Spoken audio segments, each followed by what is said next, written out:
Welcome to Jags Drive Time with Ashlyn Sullivan, John Oehser, and Brian Sexton. Jags Drive Time starts right now. To be honest, obviously it's a tough loss. I thought we did a great job battling back. I think we just made too many mistakes and shot ourselves in the foot too many times. Speaking specifically offensively for us, penalties and getting behind the chains. And it's hard to win football games when you do that. But I am really encouraged with where we're at and just how we fought back. Came into the locker room, made some adjustments. You didn't see anybody blinking, and everybody knew we were on a mission to come back and believed that we were going to come back and have a chance to win this game. And so, good teams finish games, and we have some work to do to become a good team and finish. But I think we're close.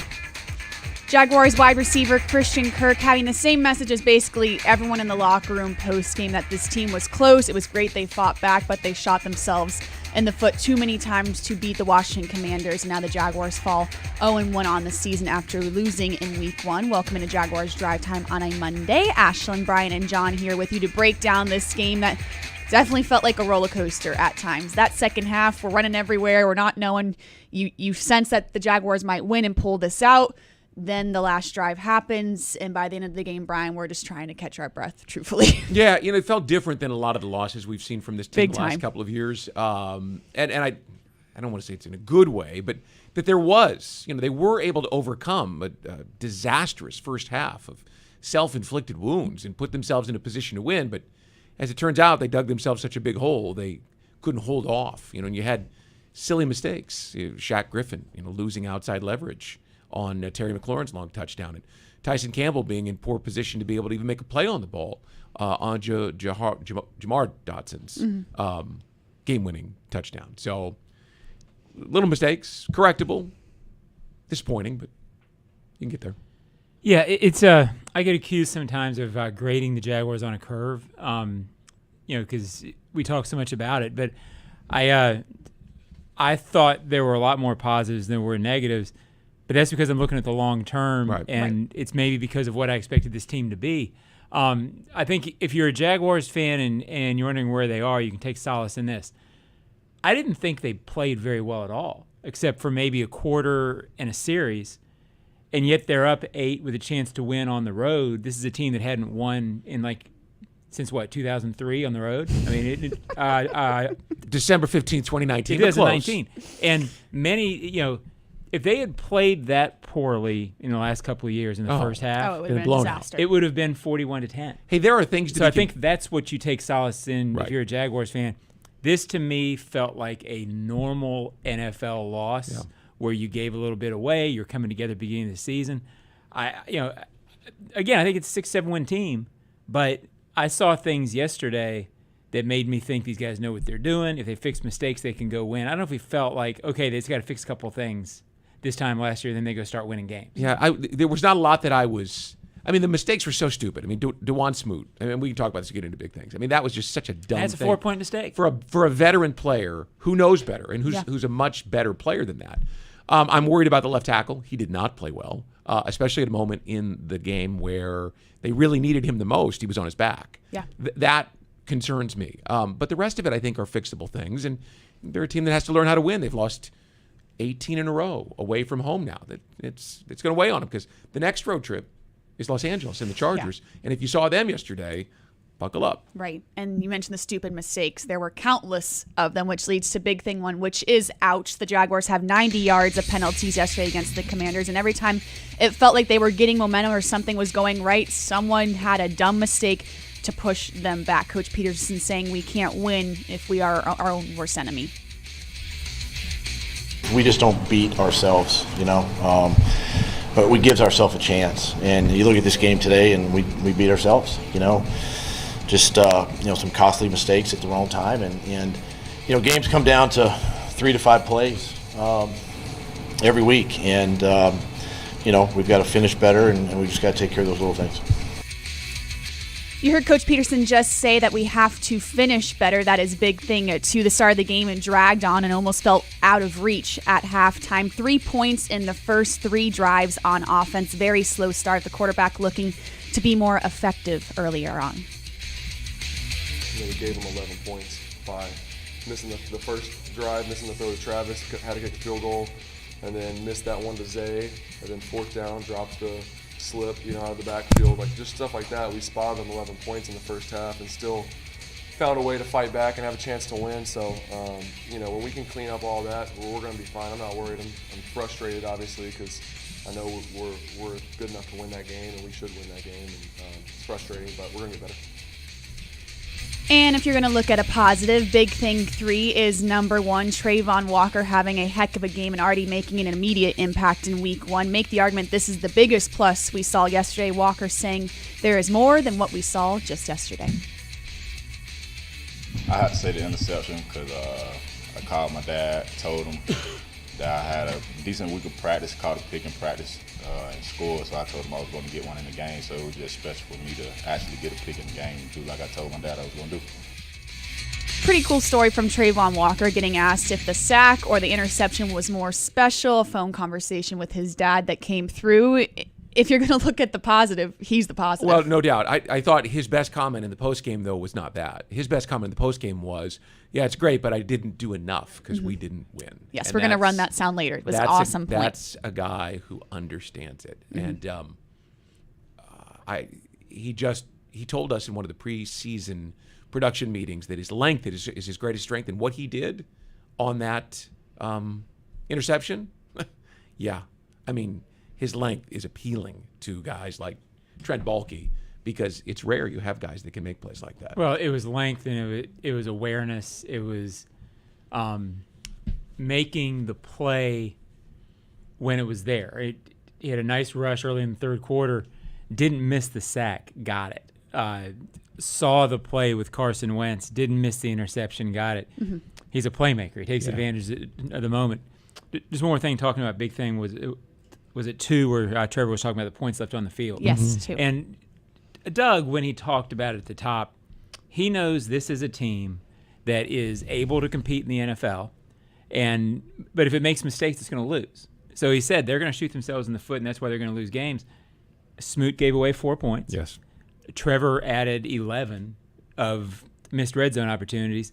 Those are 15 points that are right there. So I think, again, talking to Jaguars fans, I got emails saying, this is the same story, different year. No. Well, it's not even close to the same story, different year. It's equally frustrating. But in the NFL, as Doug said, 3 to 5 plays a game, those points on 3 or 4 plays, that's 15-point differential. You win the game if you do that, but in the NFL, if you don't do that, you always lose. You put a thought in my head, kind of like a bad song. Wow. In training camp when we were talking about where the point's going to come from. So I've kind of looked at this team through that conversation that we had about where are the points going to come from. And when they settled for a field goal on the opening drive, and when Trevor and Travis didn't connect, and when Riley Patterson hit the upright, all I could think of was what you said, is where are the points going to come. You have to learn how to convert those things and score. At one point, they had 3 points in 4 red zone possessions. I mean, it boggles the mind. You can't win in this game if you don't convert those opportunities. Doug said on Friday morning, he said, you only get 12 possessions.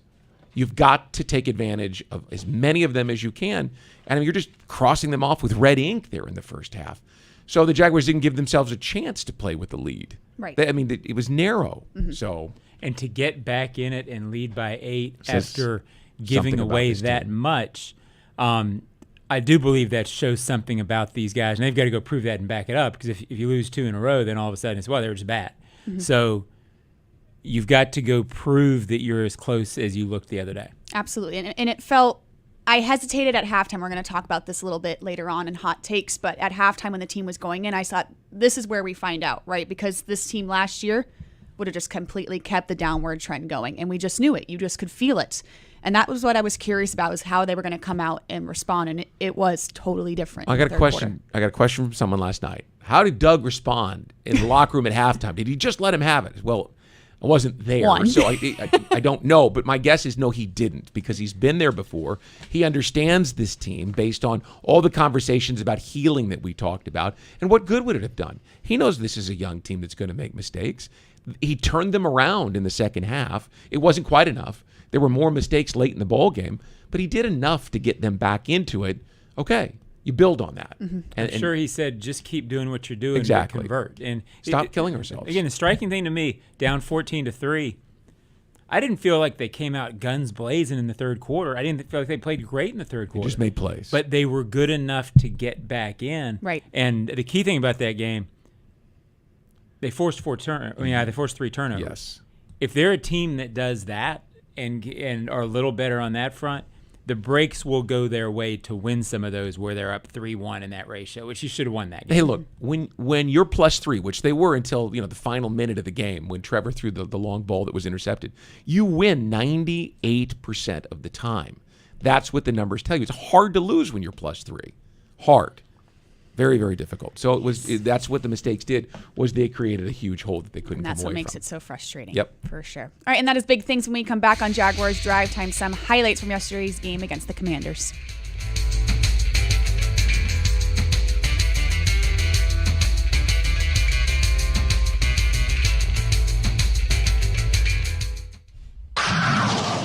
Jaguars fans, huddle up for the best defense against expensive car repairs, CarShield. Score big with the nation's #1 automotive protection company, CarShield. They offer affordable plans that cover over 6,000 parts and systems in your car, truck, or SUV. Don't miss any Jaguars action this season with a car breakdown. Call the MVPs at CarShield for their best coverage ever. Call 800-471-1223. 800-471-1223. Go Jags! Frank Frangie here. When you want barbecue in Jacksonville, you want Bono's Pit Barbecue. You can find Bono's locations all around town and on game day at TIAA Bank Field, because Bono's is the official barbecue of the Jacksonville Jaguars. Bono's is currently expanding its brand with franchise opportunities throughout the Southeast and beyond. Over 70 years of authentic Southern pit barbecue and owning your own business are a great combo. Go to bonosbarbq.com to learn more or call 904-880-8310 today. And remember, if you don't see a pit, it ain't legit. Hey Jags fans, Brian Sexton for Dreamfinders Homes. In a complex housing market, do decisions on the biggest purchase of your life stress you out? At Dreamfinders Homes, they can build the home of your dreams in one of their many communities in Northeast Florida. With a mortgage company in-house, they're here to assist you throughout the entire process. Choose from their wide range of single-family homes or townhomes from the 300,000s. Dreamfinders Homes specializes in homes built to fit your lifestyle. Call 904-590-2545 or visit dreamfindershomes.com. Move the freight. Magellan Transport voted coolest office space in Jacksonville. Apply online at www.magellanlogistics.com. We are back, Jaguars Drive Time, on a Monday morning, recapping a loss to the Commanders. That was a roller coaster of a game, fighting back. A lot of highlights to go through, good and bad. We're going to start here for the Jaguars' first offensive drive. When we talk about that slow start, here's a great example of that. Offense all season long. One of 2 tight ends usually in a Doug Peterson run offense as Robinson cuts through the Washington defense. Jackson trying to chase him down and does around the 11-yard line. It's another Jacksonville first down. Trevor Lawrence airing it out. Incomplete. Trying to get it to Zay Jones. More vertical and got that ball in behind him. 33-yard field goal try. Riley Patterson, it is up and through. The Jaguars have to settle for a field goal after having a great offensive drive to start with, starting off with that James Robinson run, and that's the last points we'll see for a very long time for this Jaguars offense. And we see the example. Convert on that Zay Jones throw, make it happen, touchdown, the difference. Right. Classic James Robinson run. Not going to run away from anybody. That was awesome to see. But found a hole. So both of those guys made plays in the running game yesterday. That's a huge positive for this team. That you can expect to see him. He didn't look like he was dragging it at all. And they've got to be able to run like they did yesterday. Run for first downs and run for explosive plays. You don't have to run for 165 yards. You don't have to be Cleveland, but you have to be able to run when you need to, and they did. Mm-hmm. Yeah, I think one thing Doug sort of hinted at in the postgame, he was asked why he didn't run more. I don't necessarily think he's going to run a lot more than he did yesterday. He seemed at the end of the press conference to like their balance. And I think his point was, if you start running more, your yards per carry come down. They were very effective when they did run. Right. So I think Jaguars fans may have to get used. I don't think Doug Peterson's going to be the guy to turn around and give to James Robinson 7 straight runs. I think he wants effectiveness when they do run. It's not going to be Fred Taylor and Maurice Drew, circa 2007 when they ran for 155 yards a game. But these two guys, because their styles are completely different, they'll be a fun group to watch. Yeah, he wants to be effective when they do. When they it. choose. When Right. you want to And run, they you were have to be that able yesterday. to. So I think that's what it's going to be. And it was what he asked in postgame. It was 7 yards per carry or something around there. Yeah, it was 9 in the first half, and it was 7, but Doug was aware of that stat. He was very aware of how they were running. He didn't seem he was the play caller, so he didn't criticize himself after the game. Well, but he seemed very fine with how they had called it. To make the point, Trevor Lawrence last week in his press conference said they were going to be hard-nosed up Right. front in the offensive And line. we were a little Loved it. surprised by that. And Doug was asked about it on Friday. He's like, yeah, maybe that's what they think. Yeah. Yeah. All right, let's go now to Trayvon Walker's basically highlight reel of this game in the third quarter. In the fourth quarter, some highlights from him. After the 2-yard loss, Wentz heat is out and he's sacked at the 26 by the number 1 overall pick, Trayvon Walker. From the 25-yard line, Wentz goes back at it, and it's intercepted in a crowd. Oh, it's Trayvon Walker in his first NFL game. He went down on the ball. Let's see if the officials rule him down inside the 10-yard line. Wentz threw in a crowd, and Walker was there to pick it. That's the first time I've seen this highlight from game footage.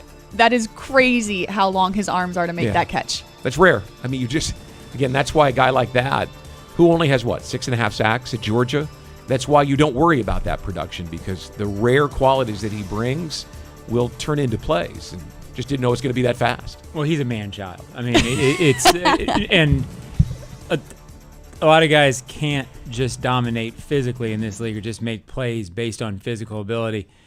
You feel like he's doing that. You feel like he's this kid who's just so talented that when he's playing, he's having fun because he can do things and he doesn't know why it's so hard for everybody else. Right.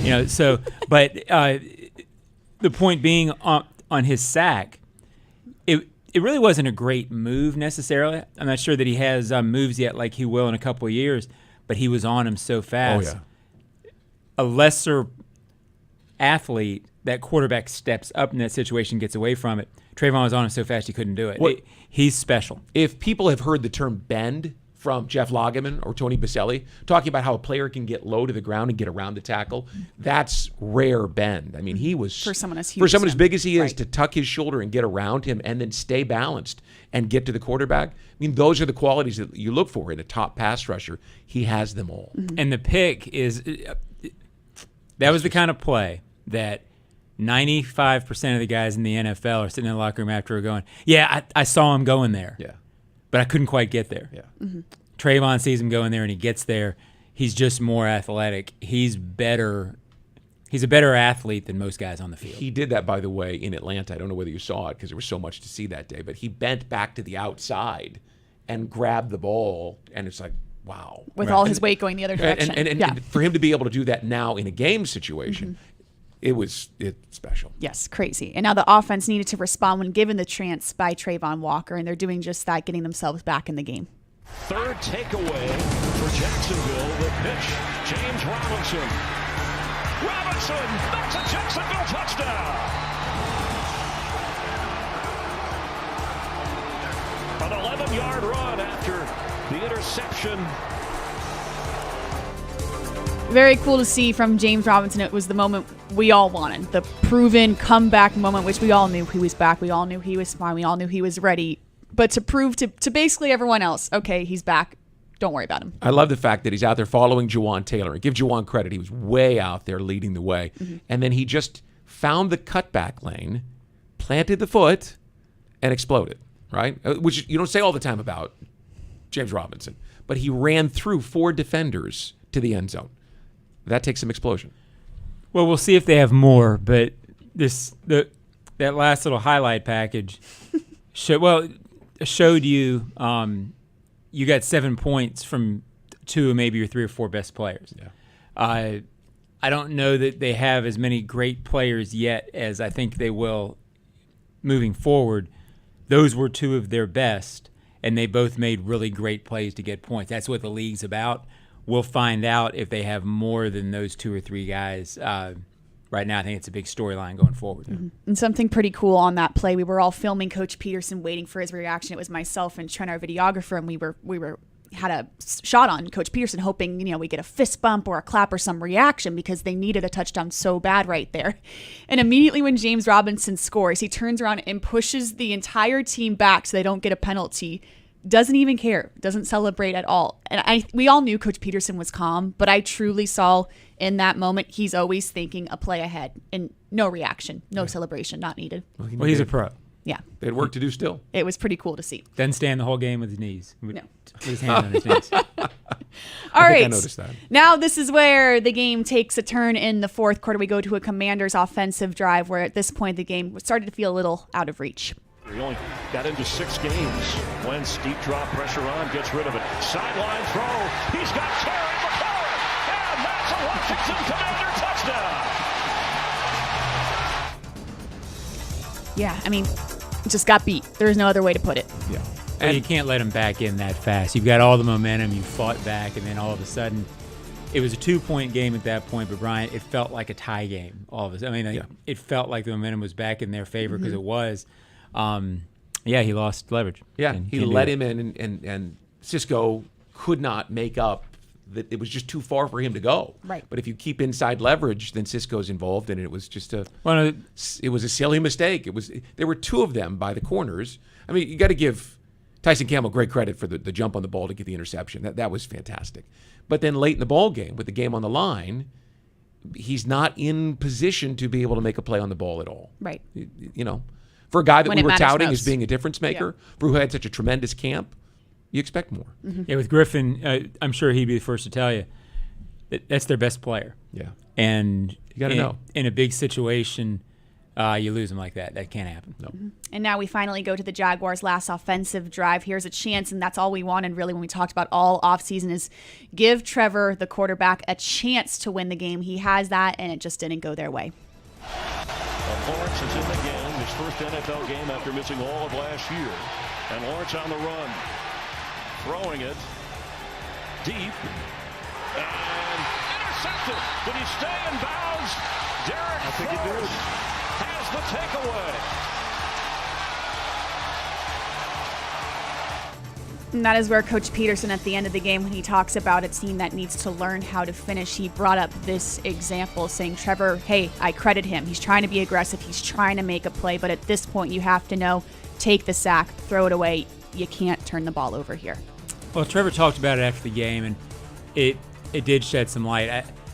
I don't think he was trying to throw that ball that way. He said his arm got crooked, and Montez Sweat hanging all over him. Yeah, and that's a case where Cam has to protect better there. The pressure is there in a heartbeat on that play. That happened too often yesterday. I would have liked to have seen that play without the pressure. One of the biggest, since you say that, one of the biggest decisions this team made in the offseason, if you go back, was to franchise, or not to franchise, but to give Cam the big money deal, franchise left tackle money. Okay, that's just one of 17. He's got to be better. Yeah. Because the fourth quarter, that was the entire story. Montez Sweat was not lined up over Juwan Taylor, who is thought to be the slower of the 2 tackles. He was lined up on Cam Robinson. And you have to look and see, well, what did Jack Del Rio see that made him think he could beat Cam, who was so good in August? Mm-hmm. You got to be better than that. Yeah. And that's when we hear the critique on Trevor. And yes, absolutely, Trevor has to play better. But then you go back and watch the offensive line throughout the entire game. And yeah, the whole unit really needs to take a step. There was a throw to Christian Kirk in the fourth quarter, and everyone saw that Deron Payne got up and knocked it down. Well, the reason, and I heard some criticism of Trevor. He's 6'6", he should be able to throw over. Well, on that play, he had Montez Sweat throw Cam into his feet, and he couldn't step into the throw.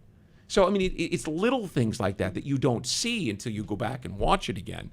So the left side of the offensive line has got to be better. Mm-hmm. The stats don't say it all. Ain't that the truth? All right, and that is highlights on Jaguars Drive Time on a Monday. When we come back, some hot takes on the Jaguars Digital Network.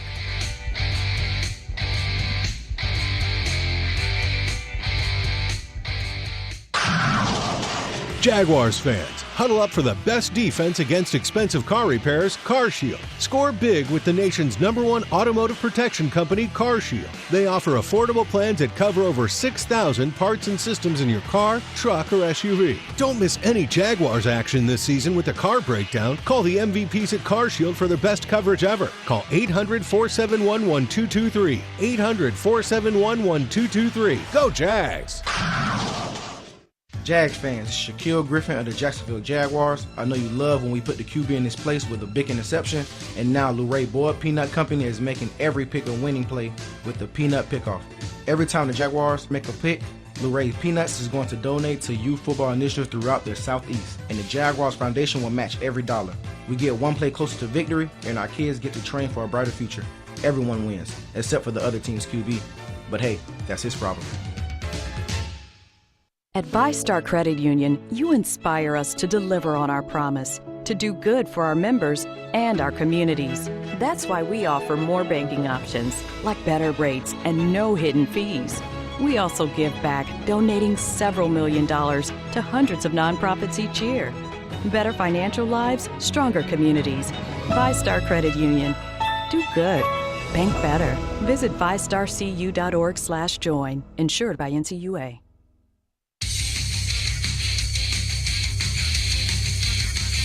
Call CarShield now if your car is out of manufacturer's warranty. Don't get stuck with expensive mechanical and computer screen repairs. Call CarShield.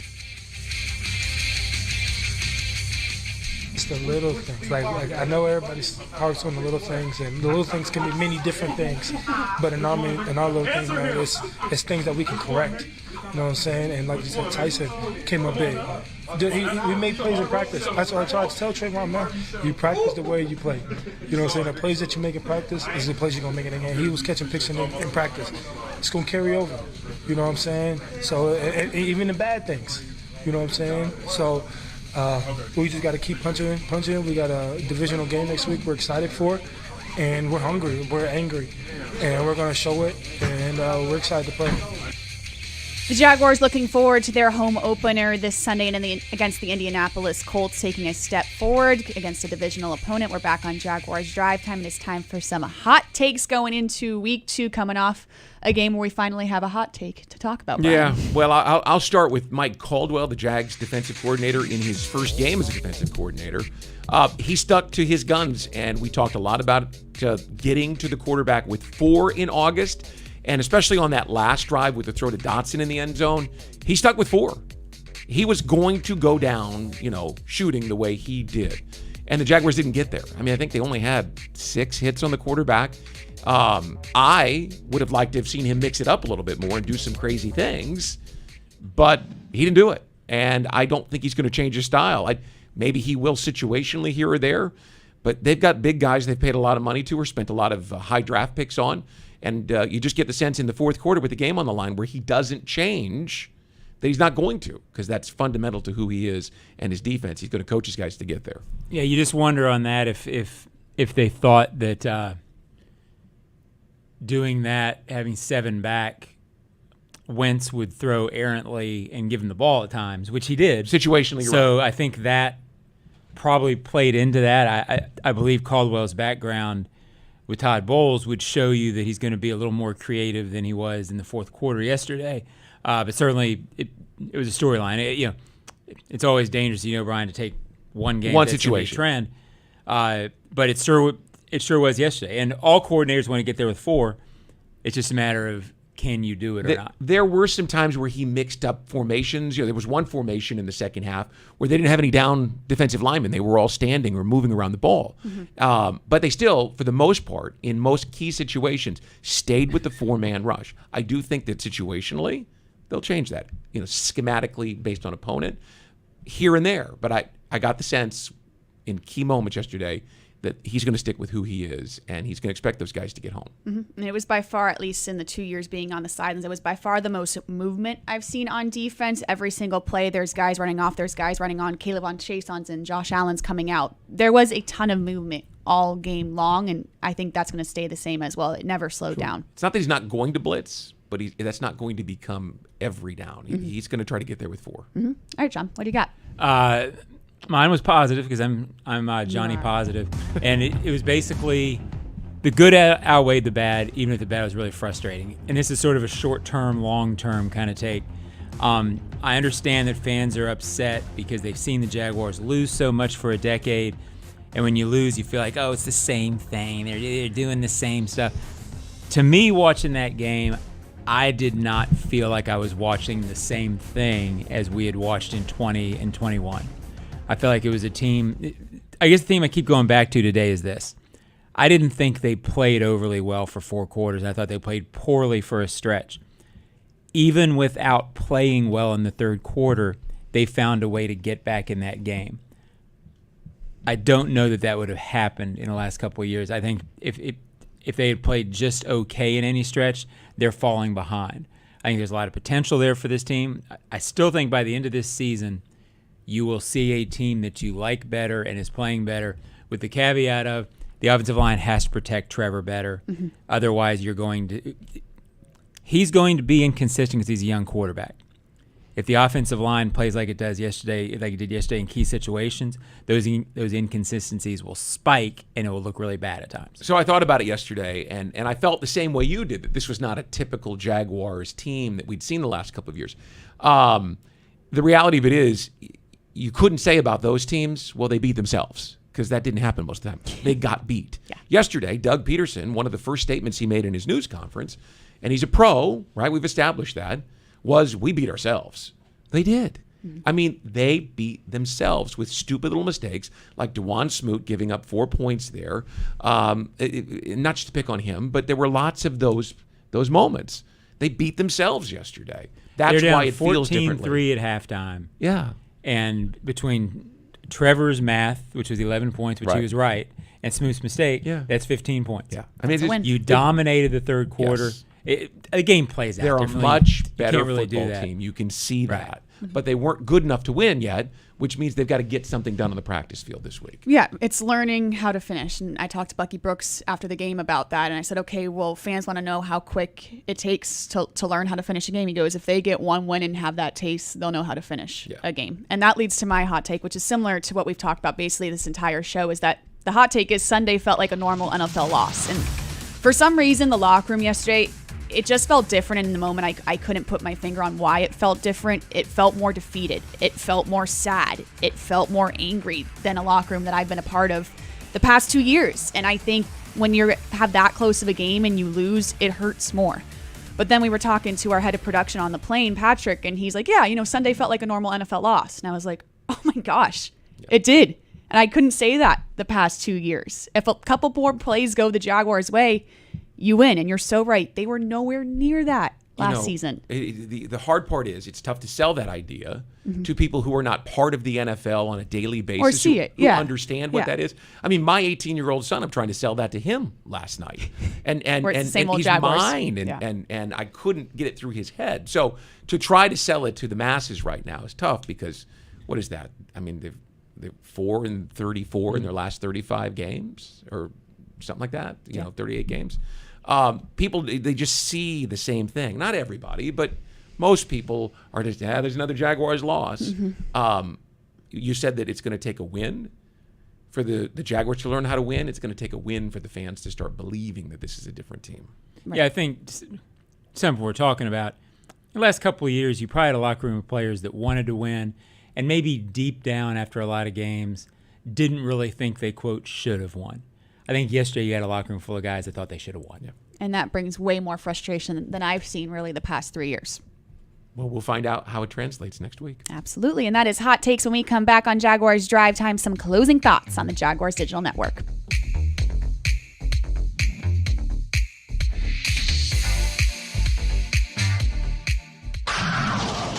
Jaguars fans, huddle up for the best defense against expensive car repairs, CarShield. Score big with the nation's #1 automotive protection company, CarShield. They offer affordable plans that cover over 6,000 parts and systems in your car, truck, or SUV. Don't miss any Jaguars action this season with a car breakdown. Call the MVPs at CarShield for their best coverage ever. Call 800-471-1223. 800-471-1223. Go Jags! Hey Jags fans, Brian Sexton for Dreamfinders Homes. In a complex housing market, do decisions on the biggest purchase of your life stress you out? At Dreamfinders Homes, they can build the home of your dreams in one of their many communities in Northeast Florida. With a mortgage company in-house, they're here to assist you throughout the entire process. Choose from their wide range of single-family homes or townhomes from the 300,000s. Dreamfinders Homes specializes in homes built to fit your lifestyle. Call 904-590-2545 or visit dreamfindershomes.com. Your hometown gate now has more ways to save. Introducing My Gate Rewards, a new loyalty program with member-exclusive savings and fuel discounts.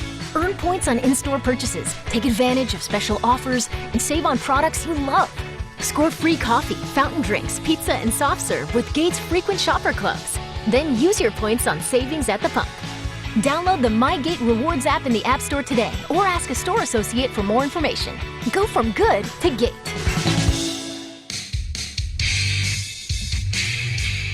No fees, no problems. Save big when you purchase your tickets for our 2022 home opener against the Colts this Sunday on September 18th. The deal will not last long, so don't miss out. Get your fee-free tickets today. It'll have to be more than just one pick, one sack, one pick, because obviously we didn't win the game. So therefore, a player like me that they drafted number one supposed to make plays like that, and so I need to continue making plays like that. A player like me is supposed to make plays like that. I thought that was absolutely what stood out the most out of Trayvon Walker's post-game press conference. What's not? If you doubted the kid before, when you see the way he played and you hear him say that after the game, you can just take a deep breath and go, okay, yeah, they got it right. Mm-hmm. He's so I don't know what the word I'm looking for is, but when he got drafted number one, there was a lot of criticism. You're not even sure he heard it, not even sure he cared. Yeah. He's incredibly confident in his own ability without being cocky. He didn't act like that was a surprise yesterday. He knows he has to do more. It's hard not to like this kid if you're around him, and it's hard not to think that he's going to be an absolute star in this league, which is cool. The week of Atlanta, we did a lot of talk and a lot of stories around his family. He doesn't care what people he doesn't know think. His family's so important to him. He's focused on them and what they tell him and representing them well. He's kind of got the same thing with the Jaguars family, right? He wants to represent them well, which is why he could stand there and say it. And it's not an arrogance, though. Oh, no. I hope fans get a chance to get to know him a little more because he's impressive. He's impressive. He is, because I saw that at first on Twitter, I'm supposed to make plays like that, and I thought, but then I went and listened to it, and I was like, oh my gosh, that's the complete opposite of cocky. It's just a self-awareness of, I was drafted number one to do this. Here's what's exciting. To see how teams are going to have to now take him into account and defend against him, and to see how Josh Allen gets opportunities off of that. Yeah, and credit to Trayvon on that, because it's tough as a rookie to be a guy that teams have to account for. And very quickly he's shown, I get it's only one game, but even in preseason practice, he's going to be a guy they have to account for, which is going to help everybody up front. 100%. All right, we get ready for our home opener this Sunday against the Indianapolis Colts. We have Jaguars Drive Time Wednesday and Thursday morning, and lots to come here on Jaguars.com, so stay with us all week long. We will see you Wednesday morning.